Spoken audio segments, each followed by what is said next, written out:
കൊഞ്ച് വെച്ച് കറി വെച്ച് നോക്കാം.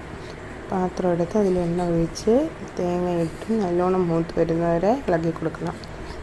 നല്ലോണം മൂത്ത് വരുമ്പോഴത്തേക്ക് ആവശ്യത്തിന് മുളക് പൊടിയും മല്ലിപ്പൊടിയും മഞ്ഞൾപ്പൊടിയും കുരുമുളകും ഉലുവാപ്പൊടിയും കൂടി ഇട്ട് പച്ചമണം മാറുന്നവരെ ഇളക്കി അത് തണുക്കാൻ മാറ്റി വെക്കണം.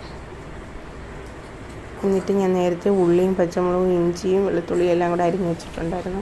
ഉരുളക്കിഴങ്ങെടുത്ത് അതും അരിഞ്ഞ് മുരിങ്ങയ്ക്ക് അരിഞ്ഞ് വെച്ച് കൊഞ്ച് വൃത്തിയാക്കി മിക്സിയുടെ ചാറെടുത്ത് അതിലേക്ക് നേരത്തെ മാറ്റി വെച്ചിരുന്ന പൊടിയെല്ലാം കൂടെ ഇട്ട് ഒന്ന് വെള്ളം ഇല്ലാതെ അരച്ചെടുക്കണം.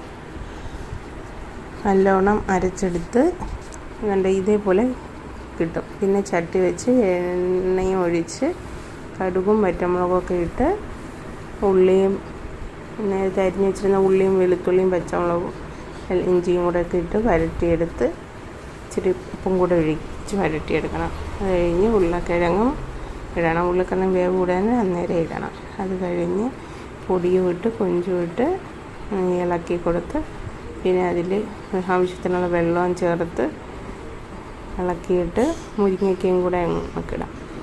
ഉപ്പ് വേണമെങ്കിൽ ഉപ്പും കൂടെ ഒഴിക്കണം. പിന്നെ പുളി ആണ് ഞാൻ ഒഴിക്കുന്നത്. പുളിയാണ് പിഴിഞ്ഞൊഴിക്കുന്നത്. കഴിഞ്ഞ് കറിവേപ്പിലയും കൂടെ ഇട്ട് അടച്ച് വെച്ചാൽ കറി റെഡി. വെട്ടിച്ചെടുത്താൽ മതി. എല്ലാവർക്കും എൻ്റെ ചാനൽ ഇഷ്ടപ്പെട്ടെങ്കിൽ സബ്സ്ക്രൈബ് ചെയ്യൂ, ലൈക്ക് ചെയ്യൂ, ഷെയർ ചെയ്യൂ. Thank you.